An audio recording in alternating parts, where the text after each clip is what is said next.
चूड़ियां बजाऊं के बजाऊं कंगन।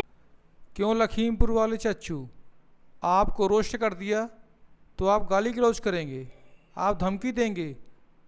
आइंदा अगर मैसेज एक भी गलत भेजा हमको, या ऋचा श्रीवास्तव जी को गलत मैसेज भेजा या किसी और को भी, तो आपकी एक एक वीडियो उठा के रोस्ट करेंगे। हमको चैनल की चिंता नहीं है, चैनल से हमारा पेट नहीं चलता है, समझे रहिएगा।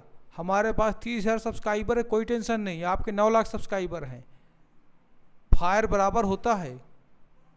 तो गाली गलौज करना बंद कीजिए, कोई समस्या है डायरेक्ट बात कीजिए, कमेंट गलत मत कीजिए, रिक्वेस्ट कर रहे हैं आपसे। सारे चैट के हमारे पास स्क्रीनशॉट हैं, रिक्वेस्ट कर रहे हैं गाली गलौज करना बंद कीजिए, गंदे मैसेज करना बंद कीजिए, गलत बात है।